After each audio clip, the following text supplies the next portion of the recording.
and let you guys take it away. Great. Well, hey, everyone, the Leadership Academy was awesome, awesome. And I'm going to just open up. They basically opened up with a panel of, I think it was like 5 partners ranging from QSSC up to PMD Plus. And they had like some questions. So I was going to just share some of the bullet points from that. One was Victoria Van Duzy. Some of you all may know her. She's a 20-something-year-old QNMD. And she said she knew that the first question was why you said yes to the Juice Plus business and why you continue to say yes every day. And she said she knew that her calling was more than just a cubicle. And I loved that. She also talked about how much she has grown from doing this business and how it's a personal development program. So she said she loved that instead of just going with the flow, you get to grow with the flow. Emily Otten is a new NMD. She started at 20 years old, and she said what was for her was seeing a flip chart where it compared traditional business with network marketing. And she said that seeing that gave her the vision to take a different path once she got out of school, just the designing your own life, the time freedom and the flexibility that you just don't get with the traditional business. Another person said that the business provides at every stage if you say yes and continue to engage. And she shared how it provided for her when she was working full-time, and it provided a little bit of additional income, but then it also provided that she could stay home with her kids and bring in income, and even provided during times of economic downturn. And then John Holowati, who I believe he's in the UK, and I believe he may be the top income earner in the country, but he said that he liked that the harder you work, the more money you make, which is not the case in a lot of traditional businesses. And so he was a personal trainer, and I've heard his story before, but he was just sharing that, if he upped his price for his training sessions, then people weren't going to pay that. So the only way he could make more was to increase his number of clients, which meant he was already working at 5 a.m. late into the evening. And so when he heard the Juice Plus business model, he was like, why is everyone not doing this? So I loved all those. Another question was, what are the things you need to get good at or do to reach NMD? So I didn't particularly write down who were saying this, but here were some bullet points. Someone said she constantly had to remind herself to hold the vision and trust the process. Also, be careful what you put in your mind. We all know it's our mindset. So the music we listen to, the books we read, we all fall into that trap of just that stinking thinking where we just have negativity. And so she talked about listening to affirmations, consistency. So working when you don't feel like it. And I loved this statement, do the do instead of just talking about it. Also, we hear a lot about your why, and she mentioned that not just finding a why that makes you cry, but finding a why that makes you fly. There was a QNMD who said her upline challenged her with 100 calls to NMD. And she just went for it with her team, calling customers in their downline and expanding their products and reaching out to new people. And she said she hit NMD before that 100th call was made. John Holowati talked about keeping it simple. And he said to make yourself so busy with your activity that you don't have time to worry about the no's. So you want to focus your mental energy and your time on the activity and not the results.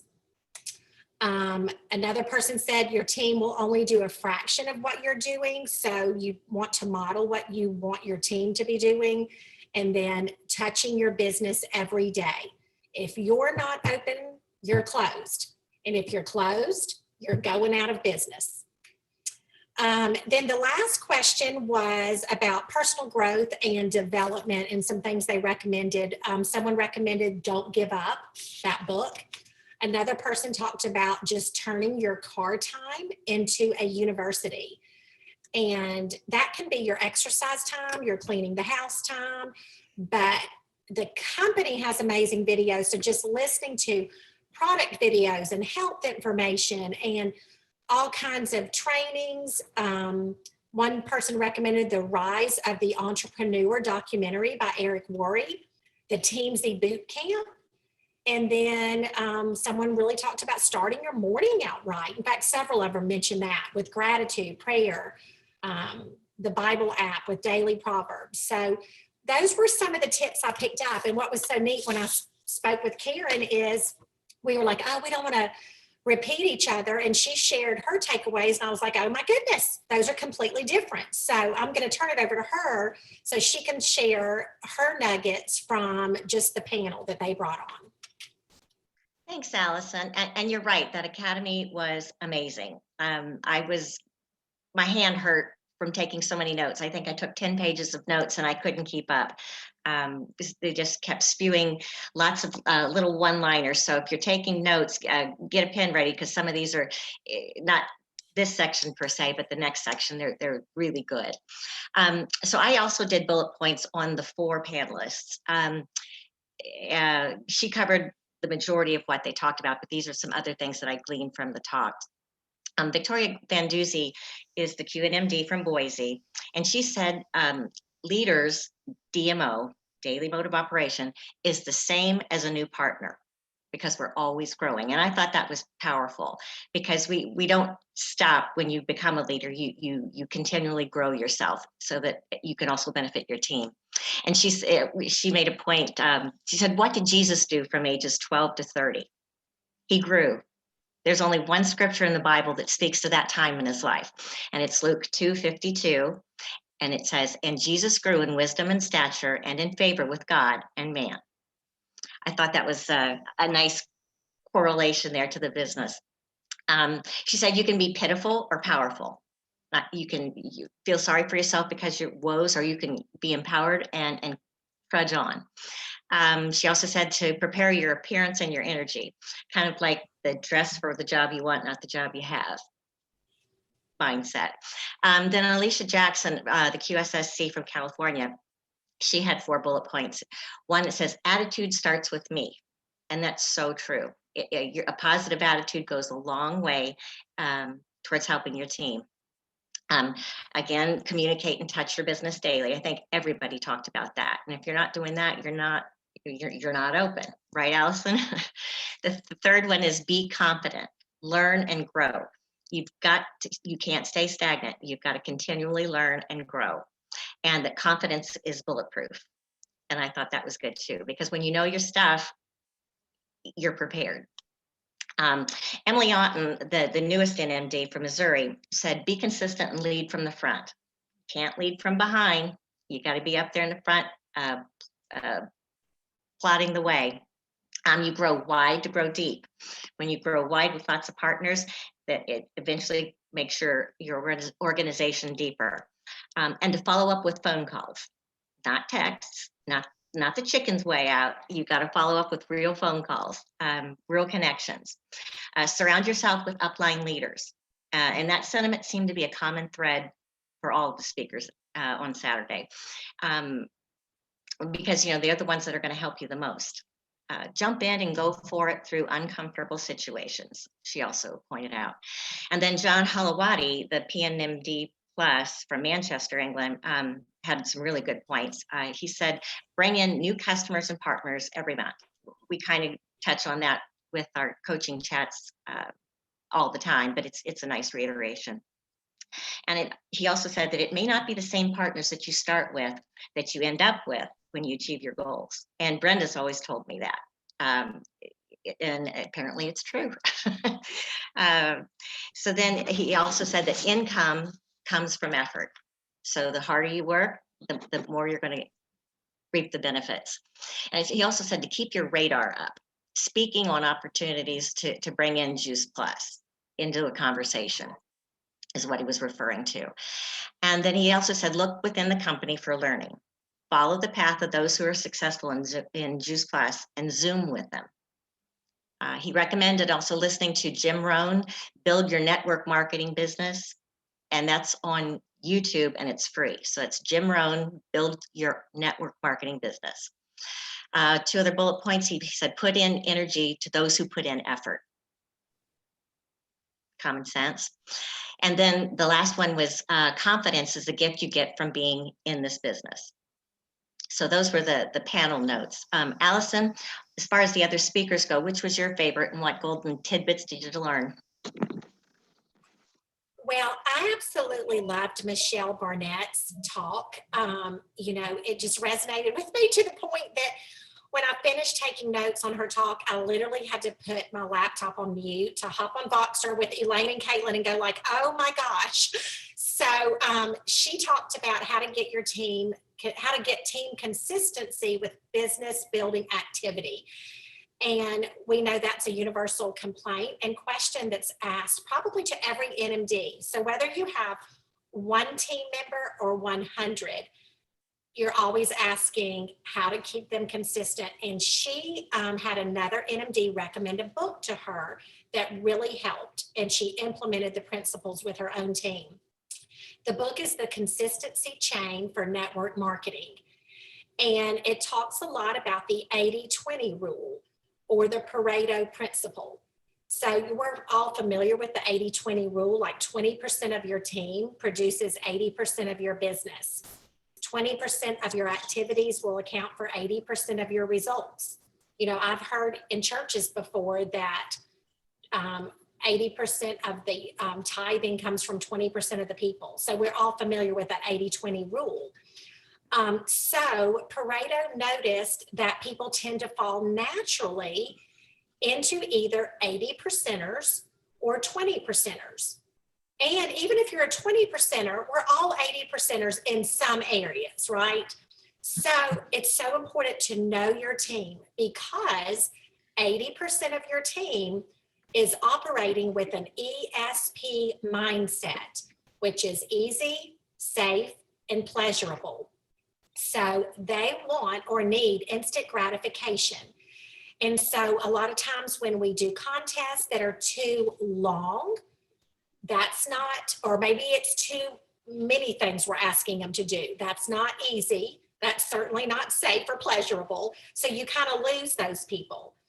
And she talked about motivation, how, it's a feeling. And as we know, feelings are temporary and fragile. So we really can't trust motivation to keep us going. Okay, so the bottom line is, what's the answer? The answer is adopting a simple daily habit of having one new conversation a day.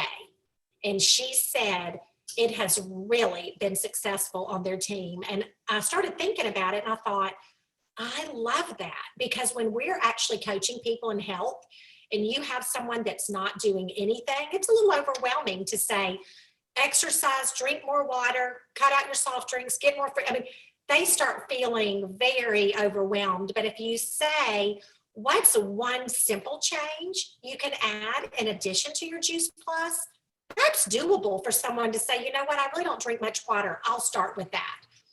So I love that. One new conversation a day. And I won't go into the details on how they implemented that, but I think it can be done.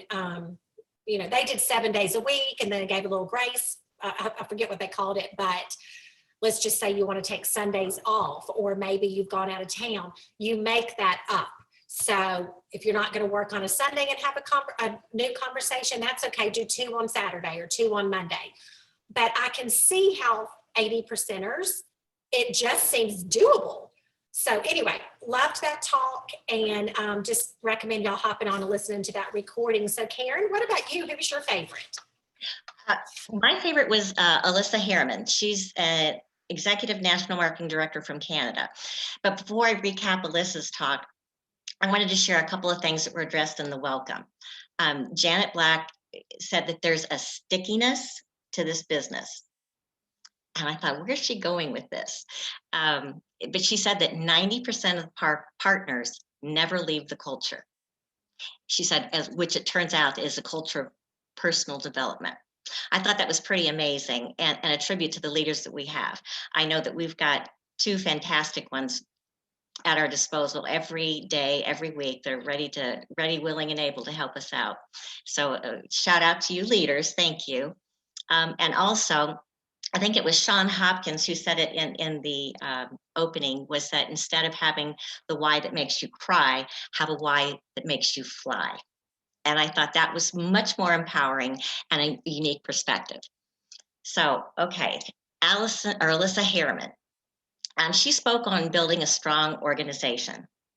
And in order to build a strong team, we need to grow ourselves. She said that when we overflow into others, they overflow into our organization. She also spoke on the 7 core areas of building a successful team. And she asked a series of questions for each core area. So the first core area was self-image. And I love this. She said, who do you believe that you are? Who do you see yourself as, and who do you want to become? We become what we visualize, so we need to behave accordingly. And success starts on the inside and it's reflected on the outside. And I'm going to challenge you to do this next suggestion. She just suggested that we write what we believe about ourselves and our ability to grow even more successful businesses. So I'll repeat that. She suggested we write what we believe about ourselves and our ability to grow an even more successful business. Because if you don't believe it, they're not going to believe it. The second core area was culture. How do you want people to feel about you? It starts with how you show up. She called it being purposefully cultivated. How do you want people to experience this organization? What improvement needs to happen? Can you do better? Which action steps can you take to improve your culture? Now, personally, I answered that. I think I need to be more engaged with team. It's been difficult to fully share the Juice Plus experience due to the physical proximity to some of my team members, as well as COVID.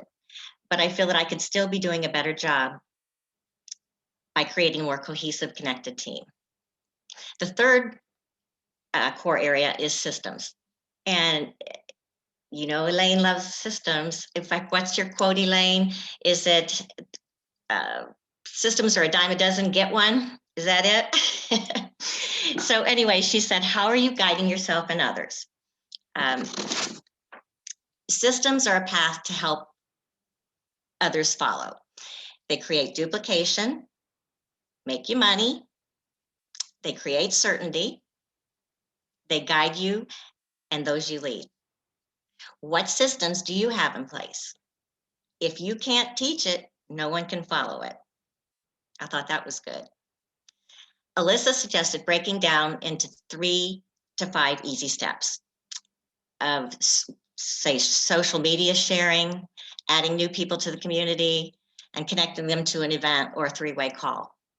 And I would also add the DMO, the work phase with customers. I'm definitely going to be sharing my DMO with my team again. I've talked about it being antiquated because it's pen and paper and Siri, but you know what? It works for me. The 4th core area is serving. How are you taking care of your people? Love them, serve them. We trust those who serve. Giving without expectation and taking good care of people. Trust makes you a leader. Are you leaving them better than before you connected with them? I thought that was powerful. Leave them better than before you connected with them. And this not only works for team, but our customers. The 5th core area is your 5. And those are with whom you're personally surrounding yourself. Did you know that you're the average of who you spend the most time being connected with? Thought that was really powerful too. There's so many good little tidbits in here. Now let that sink in, that you are the average of who you spend the most time being connected with. She suggested staying connected with your upline and sideline partners. These are the leaders you need. This kind of reverts back to that self-image number 1. Who do you want it to become? Behave accordingly. The 6th one, core area, is earn the right to lead. People follow who they trust. Leading is a privilege. We need to grow and earn more respect and help others feel heard. Be mindful to put time into the right things, meaning don't go down rabbit holes with unproductive habits. And maybe this is one thing that I do well is it's my military upbringing, but I'm meticulous about staying focused and touching my business every day. In fact, I really look forward to it. I really do. So then she asked, where can you improve your leadership? The seventh one, she just touched on very briefly, is visualize what you want. And this is really good, so write this one down. It's what you think or believe is the thermostat of your results. I'll say it again. What you think or believe is the thermostat of your results. I love that. Then she asked, what do you stand for? So those were all my notes on Alyssa's talk. But if I could, I'd just like to share one more thing that I took away from this leadership training, is that you have to do the hard stuff, whether you want to or not. You got to make those difficult and uncomfortable calls. Touch your business every day when you can find a million other things to do. And the third thing is step up. Now, perfect example of that is today's coaching chat. I had no idea when I was hurriedly taking notes on Saturday that I would be asked on Sunday to co-present this chat today. But you know what? I've been asked to assist in the chat before, and man, oh man, was I scared the first time I did it. It was difficult. But with each passing time that I've been asked to share, it becomes easier and easier. Don't get any ideas, Elaine. So what about you, Allison? What struck you the most about the Leadership Academy? Where'd you go? You're Oops, muted. I'm sorry, I just realized I was muted.